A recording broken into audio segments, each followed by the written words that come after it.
샬롬.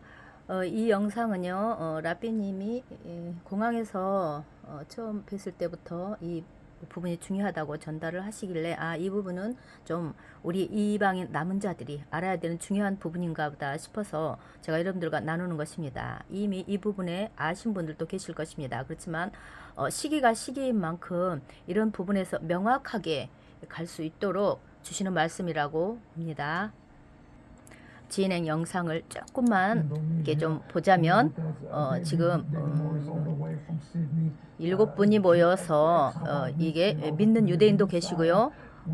이방인으로서 메시아닉도 계시고 그래요. 이분들 서로 질문하면서 히브리 뿌리 운동과 반유대주의에 대해서 나누는 부분을 좀 제가 읽어드리겠습니다. 먼저 라비님이 그 매트 목사님께 이야기를 합니다. 매트 목사님이 기독교 반 유대주의에 대한 반박 영상을 처음 만들어 주셨다고 정말 그때 그런 어떤 일로 인하여 라비님이 이제 매트 목사님께 먼저 또 질문을 하고 이야기할 때에 매트 목사님 말씀하십니다. 라비님, 반유대주의는 실제로 존재할 뿐만 아니라 때때로 매우 교묘한 방식으로 숨어 있습니다. 우리가 인식하지 못할 때도 많죠. 그래서 10월 7일 그 이스라엘 그 사건 이후로 전쟁이 발생하면서 사람들은 이스라엘과 유대인을 분리하려는 태도를 보입니다. 나는 반유대주의자는 아니야. 그냥 이스라엘이 하는 행동이 싫고 마음에 안 들 뿐이다 라는 그런 태도. 그런데 이것은 사실은 정직하지 못합니다. 엄밀히 말하면 반유대주의라는 것입니다. 여기 모이신 분들을 잠깐 소개를 하셨는데요. 인도네시아 분이 계시고 모리아 인드류, 또 호주 시드니 데이비드 모리스, 또 현재 메시아닉 유대인이신 유대교 신자이신 라이언, 또 호주 분 랄프, 다니엘 올리바라고 스리랑카 분, 이분들이 모여서 주고받는 질문 가운데 나오는 메시지들을 우리가 중요한 부분만 좀 나눠보도록 하려고 합니다. 첫 번째 질문은 그 데이비드 이분은 호주 시드니 계신 분인데 이분에게 먼저 질문을 합니다. 뭐라고 하시냐면 히브리 뿌리 운동을 말해요. 히브리 뿌리 운동의 문제는 무엇인가요? 물어봤을 때 데이비드께서 말씀을 하십니다. 문제는 가짜 시스템이라는 것입니다. 교회를 떠난 사람들이 유대교적 토라나 유대인 방식을 거의 모르는 상태에서 쉽게 거짓된 가르침에 빠지기 쉬운 환경을 만듭니다. 겉으로 보기에는 그럴듯하게 들리지만 결국 잘못된 방향으로 이끌려가게 되고 한번 빠지면 다시 돌아오기가 매우 어려워집니다. 라페님이 말씀하시기를, 그러면 당신은 유대인 신자로서 그 유대적 뿌리와 히브리 뿌리의 차이를 어떻게 설명하시겠습니까? 혼돈하지 않도록 좀 정의를 내려주십시오. 그러니까 데이비드가 제가 보기에는 가장 쉬운 차이점 중에 하나는요, 히브리 뿌리 운동을 따르는 사람들은 항상 다른 달력을 강요하려 한다는 것입니다. 게다가 그들은 탈무드나 유대인 랍비들의 가르침에 대해 매우 반유대적인 태도를 보입니다. 이제 인도네시아 분에게 앤드류에게 이야기해요. 인도네시아에서도 히브리 뿌리 운동이 강하게 퍼져 있는 것을 볼 수 있는데 그곳에서 신앙을 새롭게 시작하려고 하는 사람들에게 가장 큰 문제가 무엇인가 어떤 거라고 생각하십니까? 그랬을 때 가장 큰 문제는 교육 부족입니다. 메시아닉 유대교의 역사나 배경에 대한 지식이 거의 없기 때문에 지도 없이 방황하는 상태가 됩니다. 그래서 결국은 장님이 장님을 인도하는 것과 같은 상황이 벌어집니다. 그래서 각자 자기 눈에 옳아 보이는 대로 행동을 하는 것이죠. 이것이 바로 히브리 뿌리 운동의 특징입니다. 이제 같은 질문을 라이언에게 하겠습니다. 히브리 뿌리 운동과 관련하여서 어떤 경험을 하셨나요? 그리고 비유대인의 입장에서 볼 때에 유대적 뿌리와 히브리 뿌리 이 차이는 무엇이라고 생각하세요? 라이언. 이것은 큰 차이점은 전통에 대한 충실함입니다. 전통. 그래서 히브리 뿌리 운동을 따르는 사람들은 전통에 충실하지 않습니다. 그들은 이스라엘의 하나님께 불충실하고 유대인 예수와께도 불충실하고 그들의 사역에도 충실하지 않으며 오직 유대적인 것들을 배우고 유대인처럼 보이는 것에서 이익을 얻으려 할 뿐입니다. 그러면 다음 질문을 하겠습니다. 예수와는 바리새인이었나요? 이 부분에 랄프가 대답해 주세요. 랄프께서. 예수와는 유대인의 회당에서 가르쳤습니다. 그 당시의 회당은 바리새인들이 운영하고 있었죠. 그러니까 당연히 예수와께서 유대인 바리새인 회당에 가셨다는 것입니다. 그래서 바리새인들이 그를 초대했고 그들과 토론하고 논쟁하면서 그들의 수준에서 대화를 나눴습니다. 그는 바리새인 중에 바리새인이라고 할 수 있습니다. 왜냐하면 그들이 제기하는 신학적 질문의 맥락을 정확히 이해하고 있었기 때문이죠. 알고 있었다는 것입니다. 바리새인이기 때문에 예수와가 반대한 것은 바리새인 자체가 아니라 그중 일부가 가르치려 했던 특정한 교리와 그 유대의 율법적 해석학 방식 할라카 이것이었습니다. 따라서 그는 분명히 바리새인이었습니다. 자, 그러면 다니엘 스리랑카에서 당신 나라에서도 어떤 상황인가요? 스리랑카에도 히브리 뿌리 운동이 있습니까? 어떤 모습인가요? 그렇게 이야기했을 때 스리랑카에서도 히브리 뿌리 운동은 매우 활발합니다. 여러분이 말씀하신 것처럼 이 운동은 하나의 독립적인 종파처럼 운영되고 있습니다. 우리가 명확하게 보는 문제는 그들은 자신들만의 교리를 만들고 있다는 것입니다. 유대인 랍비나 유대 공동체의 지지를 받지 않고 스스로 해석하고 미시나나 그 탈무드를 배제합니다. 하지만 그들만의 미시나를 만들어 자신들이 원하는 가르침을 세우고 자신들만의 달력을 만드는 등 따르는 등 자기 멋대로 신앙을 구성합니다. 솔직히 말해서 이 모든 것은 반유대적인 태도라고 생각합니다. 좀 더 덧붙이자면 히브리 뿌리 운동은 예수와의 유대성은 받아들이지만 유대인이라는 걸 받아들이지만 예수와의 유대교는 받아들이지 않습니다. 이것이 핵심입니다. 그들은 예수와의 유대적인 그 면모만을 취하려 하지만 정작 그가 따랐던 유대교적 가르침은 거부합니다. 정말 중요한 포인트입니다. 또 추가할 수 있나요? 뭐 추가하고 싶은 거?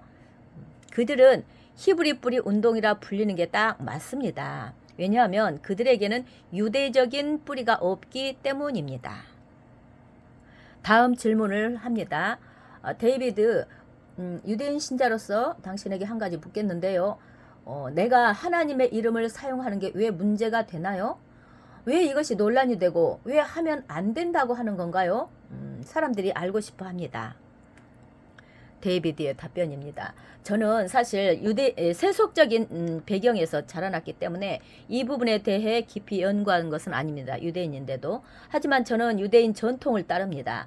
우리 공동체에서 통용되는 방식을 따르면 충분합니다. 예를 들어서 평범한 대화에서는 하나님의 이름을 직접적으로 언급하지 않고 기도 중에는 전통적으로 사용되는 표현을 따르면 됩니다. 왜 굳이 왜라고 끝없이 질문하면서 내 멋대로 유대적 율법 해석을 그 할라카를 만들 필요가 없습니다. 그런 태도는 공동체의 분열을 초래할 뿐입니다. 이스라엘 공동체의 핵심은 통합입니다. 우리는 하나가 되어야 합니다. 우리는 왜 라고 물을 수만은 없습니다. 때로는 질문을 멈추고 그냥 조용히 따르는 것이 필요합니다. 공동체가 가장 중요합니다. 우리 사이에 의견 차이는 있을 수 있지만 분열이 커지면 결국 가족이 갈라지게 됩니다. 그래서 우리는 신중해야 합니다. 만약 어떤 논쟁이 문제를 만들고 갈등을 일으킨다면 그것을 잠시 접어두고 주요한 가르침에 집중해야 합니다. 통합이 가장 중요합니다. 여기에 매트 목사님 한마디 하십니다. 제가 한마디 덧붙이겠습니다. 지금 데이비드의 대답이 가장 훌륭했다고 생각합니다. 그 핵심은 통합을 위해서입니다. 하지만 우리가 하나님의 이름을 발음하지 않는 두 가지 이유를 말씀드려 보겠습니다. 첫째는 유대 전통에 따르면요. 하나님의 이름은 사실 72개의 글자로 이루어진 약자입니다. 그러나 그 정확한 발음을 우리는 잃어버렸습니다. 전통적으로 메시아가 오시면 그가 우리에게 그 발음을 다시 가르쳐 줄 것이며 그때 다시 사용될 것이라고 믿습니다. 두 번째는 예수와 자신도 하나님의 이름을 사용하지 않았습니다. 예를 들어서 탕자의 비유를 볼 때도 탕자가 이렇게 말하죠. 아버지, 제가 하늘과 아버지께 죄를 지었습니다. 여기에서 하늘이라고 표현을 한 것은 하나님의 이름을 직접 말하기 위한 어떤 완고어법, 어떤 그런 어떤 어법을 사용한 것이라는 것입니다. 그래서 마태복음에서 보면 하나님 나라 대신 하늘나라라고 기록된 이유입니다. 우리는 예수나 사도들이 하나님의 이름을 직접 사용한 증거를 전혀 가지고 있지 않습니다. 또 미드라시적인 관점에서 보면 유대 전통 해석법이죠. 출애굽기에서도 모세가 불타는 떨기나무 앞에서 하나님의 이름을 묻는 장면이 있습니다. 그때 하나님은 이것은 나의 이름의 영원한 기념이 될 것이다 라고 말씀하셨는데, 거기에서 흥미로운 점이 무언가 하면 히브리 원문에서 보면은 영혼이라는 단어가 모든 토라 두루마리에 일관되게 철자가 빠진 상태로 기록되어 있다는 것입니다. 원래 철자가 레올람이어야 하지만 바브가 빠진 형태로 기록되어 있습니다. 이렇게 철자가 빠지면 그 단어의 의미는 영원히가 아니라 숨기다, 감추다로 바뀝니다. 따라서 우리 랍비들의 해석에 따르면 하나님께서는 이것이 나의 이름이지만 우리는 이것을 조용히 지켜야 한다라고 말씀하신 것이다. 이렇게 이제 전해주고 있습니다. 자, 이것이 바로 유대 전통입니다. 근데 여기에서 지금 히브리 뿌리의 운동이 지금 계속 이야기되고 있죠. 히브리 뿌리 운동이 유대인보다 더 잘 안다고 생각하는 것이 문제입니다. 유대인들이 하지 않는다 그러면 우리도 하지 않는 것이 맞습니다. 히브리 뿌리 운동을 따르는 사람들은 자신들이 유대인보다 더 잘한다고 착각합니다. 그들이 유대인보다 더 많이 알까요? 아닙니다. 라삐님, 저는 이렇게 생각합니다. 유대인들은 오랫동안 토라를 지켜왔습니다. 우리는 성경적인 태도를 유지해야 합니다. 유대인들이 하는 것을 예수와의 가르침에 어긋나지 않는 한은 우리도 따라야 한다. 이것은 정말 중요한 어떤 질문입니다. 자, 그리고 그래서 우리는 이 주제에 대해서 좀 더 이야기해 보려고 하는데, 저는 두 가지 중요한 질문을 좀 던지고 싶습니다. 첫 번째는 균형 잡힌 관점이란 것이 무엇일까요? 어떤 기독교인이 이렇게 말합니다. 바울은 십자가에 못 박히시고 부활하신 예수 그리스도를 중심에 둔다. 이렇게. 그렇다면 유대교와 우리 메시아니क 신앙에서 균형을 잡는다는 게 무엇일까? 우리가 기독교적인 메시아닉 또 그렇고 또 유대교에서 믿는 메시아닉 이 부분에서 어떻게 균형을 잡아야 될까? 균형이란 과연 어디에 있는 것일까요? 자, 대답을 해 주십시오. 그래서 데이비드가 합니다. 균형이라는 주제에 대해 제가 시드니에 있는 우리 공동체에서 경험한 바를 말씀을 드리면, 우리는 때때로 유대인 방문객을 맞이합니다. 그래서 유대인들이 와서 예배를 참석한 후에 오늘 예배가 어떠했습니까? 라고 제가 물으면 그들은 조금 기독교적인 느낌이 있네요. 이렇게 말을 합니다. 또 반면 교회에서 온 방문객들에게 제가 질문을 하면 조금 유대적인 느낌이 있네요. 이렇게 이야기합니다. 즉 실질적으로 우리는 균형을 맞추려고 노력을 하고 있지요. 그래서 균형이라는 것은 각 사람이 있는 자리에서 시작해야 한다는 것입니다. 유치원 아이들에게 핵물리학을 가르칠 수는 없습니다. 우리 공동체에 오는 사람들의 대부분은 교회 배경을 가지고 있습니다. 그들에게 너무 깊이 있는 유대적 가르침을 전하면 그것을 감당하기 어려울 것입니다. 그래서 우리는 가르침을 좀 더 단순하고 접근하기 쉽게 전달합니다. 너무 부담을 주지 않도록 균형을 맞추는 것이 중요합니다. 이런 방식이 균형을 이루는 하나의 방법이라고 생각합니다. 사실은 이 내용은요, 데이비드의 답변이에요. 지금 데이비드가 이렇게 대답을 했어요. 여기에 대해서 랍비님이 또 짚어줍니다. 여러분도 생각해 보세요. 데이비드 말이 맞을까요? 랍비님 이야기합니다. 아주 잘 말씀하셨는데, 하지만 이 주제를 다른 관점에서 보자면 사실 균형이라는 것은 존재하지 않습니다. 라삐님 딱 잘라서 이야기하죠. 왜냐하면 그리스도께서 십자가에 못 박히셨고 부활하셨습니다. 이것은 복음의 핵심입니다. 메시아는 유대인이며 그분의 메시지 역시 유대적인 것입니다. 분명하게 하라는 거죠. 여기에 기독교적 개념이 들어갈 필요가 없습니다. 그렇다면 우리가 그리스도를 전한다는 것은 무엇을 의미하는 것입니까? 유대적인 메시아를 전하는 것, 그것이 바로 그리스도를 전하는 것입니다.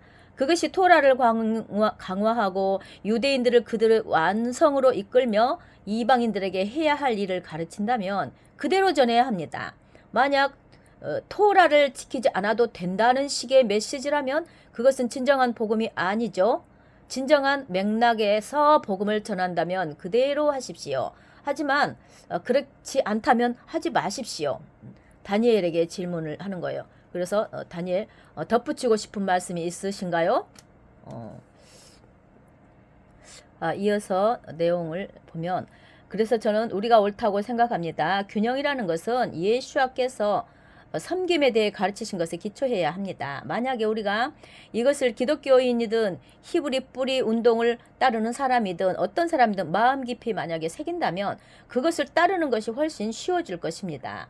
왜냐하면 종은 종이고 주인은 주인이기 때문입니다. 유대인들이 주인입니다. 이 경우에 메시아와 유대 민족이 주인이라는 것입니다. 그래서 우리가 종이 되는 법을 배운다면 모든 문제가 사라질 것입니다.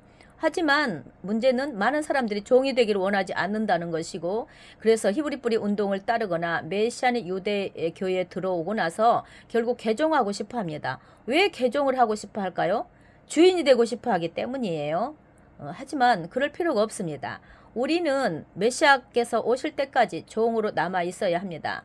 그분께서 마지막 잔치에서 우리가 어디에 앉을지를 결정하실 것입니다. 이제 추가 의견을 좀 덧붙이고 싶은데요. 종이라는 개념에 대해 생각해 보면 히브리 뿌리 운동을 따르는 사람들이 우리 공동체에 들어올 때가 많습니다. 그들은 한번 예배를 참석하고 나서 곧바로 당신들은 잘못하고 있습니다 라고 말합니다. 그러면 저희 집에 와서 제 가구를 배치를 바꿔야 한다고 말하는 것과 같죠. 그들은 섬기는 자세를 잃었습니다. 앉아서 듣고 이해하는 능력을 잃었습니다. 그들은 단지 자신들의 주장을 내세우고 싶어 할 뿐입니다. 이것이 정말 어려운 문제입니다. 그렇다면 균형을 어떻게 맞춰야 할까요? 만약 그들이 틀렸다 그러면 이것이 옳은 길입니다 라고 가르쳐야 합니다. 멍해의 원칙. 균형에 대해서 만약에 우리가 이야기한다 그러면 우리는 멍해의 원칙을 이해해야 합니다. 왜냐하면 멍해는 균형이 맞아야 하기 때문이죠. 그렇죠? 사실 이방인이나 유대인이나 자신들이 짊어져야 될 멍해가 있기 때문에 그렇죠. 그래서 균형을 맞추기 위해 이방인과 열방의 그 사람들은 더 많은 교육을 받아야 합니다. 우리는 예수를 통해서 기독교인들이 더 많은 유대적 교육을 받기를 돕고 있습니다. 받을 수 있도록 이렇게 해야만 우리와 또 유대인 형제들이 같은 멍에를 질 수 있습니다. 또 예수께서도 신약에서 같은 멍에에 대한 말씀을 하셨는데 예를 들어서 결혼을 생각해 보십시다. 신랑과 신부는 같은 멍에를 매야 합니다. 한쪽이 너무 기울어지면 안 됩니다. 이것이 성경의 원칙입니다. 자신들의 멍에를 매야 된다는 것입니다. 위치. 제가 기독교인들에게 신앙에 대해 설명할 때 이런 표현을 사용합니다. 나는 예수의 신앙을 따르길 원한다. 예수의 삶을 바탕으로 만들어진 신앙이 아니라 이렇게 한다는 거죠. 그러면 이 말에 대해서 이 말이 어떤 사람에게는 그게 그거 아니야 라고 들릴 수 있습니다. 그게 그거 아니야? 똑같은 거 아니야? 예수 신앙을 따르는 거하고 예수의 삶을 바탕으로 만들어진 신앙 이것이 어떻게 다른가? 기독교인들이 흔히 말합니다. 나는 예수님처럼 살고 싶다. 되고 싶다. 그렇다면 여기에 질문이 있는데 당신은 회당에 가나요? 예수님처럼 되고 싶으면. 예수님은 그렇게 하셨죠? 그러면 당신은 절기를 지키고 금식을 합니까? 예수님은 그렇게 하셨는데요. 당신 한우카를 기념하나요? 예수님은 그렇게 하셨습니다. 그렇다면 우리는 정말로 예수님처럼 되고 싶은 걸까요? 이것이 핵심 질문입니다. 그래서 균형에 대해 이야기할 때 어떤 사람들은 지적인 대답이나 구체적인 기준을 원합니다. 그렇다면 나사렛 예수아처럼 살고 그렇게 되고 싶다면 그분이 하셨던 것을 그대로 따르면 되는 것 아닌가? 이렇게 말할 수 있죠. 좀 더 다른 질문, 심도 있는 깊은 그 질문으로 들어간다고 하시면서 예수님이 율법을 완성하셨고 율법은 십자가에 못 박혔다. 여기에 대해서 짧게 이야기하라고 하시는데요. 그것은 절대 아닙니다. 사도행전을 보면 시몬 베드로와 예수님의 다른 제자들이 계속해서 성전에 가서 기도했습니다. 즉 예수님이 율법을 완성한다는 것이 율법이 사라졌다는 뜻이 아닙니다. 율법은 여전히 유효하며 예수님의 제자들도 계속해서 율법을 따랐습니다. 또한 목사님 마고라는 목사님 말씀하시는데 맞습니다. 예수님은 율법을 완성하셨습니다. 하지만 완성했다는 것이 없앴다는 뜻은 아닙니다. 예수께서 분명히 내가 율법이나 선지자를 폐하러 온 줄로 생각하지 말라. 폐하러 온 것이 아니요 완전하게 하려 함이라 하셨죠. 율법을 완성한다는 것의 의미는 구약 성경 그 타나크에서 율법을 완성하면 율법이 사라진다라는 구절이 있습니까? 없습니다. 완성이라는 것은 폐지를 의미하지 않습니다. 율법을 완성하는 것은 율법을 더 깊이 이해하고 실천하는 것. 오직 바리새인만이 이렇게 말할 수 있죠. 그들이 그렇게 했으니까. 내가 너희를 위해 토라 율법을 완성하겠다. 즉 예수께서는 율법을 예언자의 영에 따라 완성하셨습니다. 이것이 토라를 실천하는 방법이다. 방식이다. 이것이 사랑과 자비를 통해 율법을 지키는 방법이다. 이것이 네 이웃을 사랑하라는 율법을 실천하는 법이다. 예수께서는 단순히 율법을 유지하신 것이 아니라 더 깊고 본질적인 의미에서 율법을 실천하는 방법을 보여주신 것입니다. 즉 율법을 더욱 적극적으로 실천하라고 제대로 실천하라고 말씀하신 것입니다. 더 깊은 질문으로 이렇게 가보면 예수께서는 율법을 완성하셨고요. 하지만 그는 또 그것을 더 높은 차원으로 끌어올리셨죠.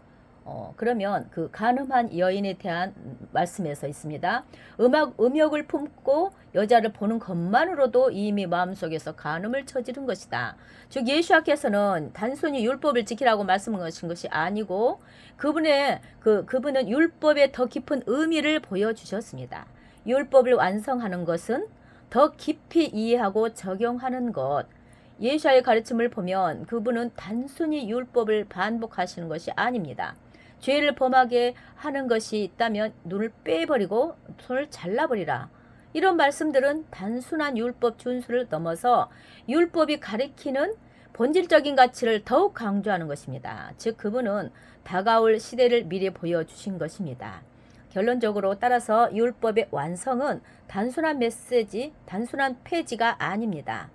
오히려 율법에 대한 더 깊은 확증을 주시고 더 높은 권위를 부여하시며 더 깊은 의미로 확장하여서 가르치신 것입니다. 맞죠?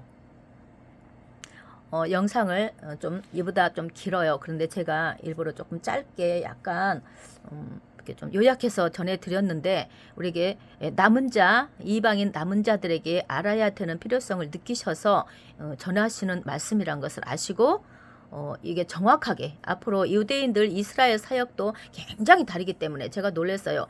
유대인들 간에도 그 안에도 많이 나눠져 있는데 정말 우리가 생각하는 것보다 많이 나눠져 있는데 정확한 길을 가도록 우리가 바로 잡게 하기 위해서 전해주신 말씀이고 중요하다고 말씀하신 것 같습니다. 또 다음에 귀한 말씀으로 나누도록 하겠습니다. 샬롬.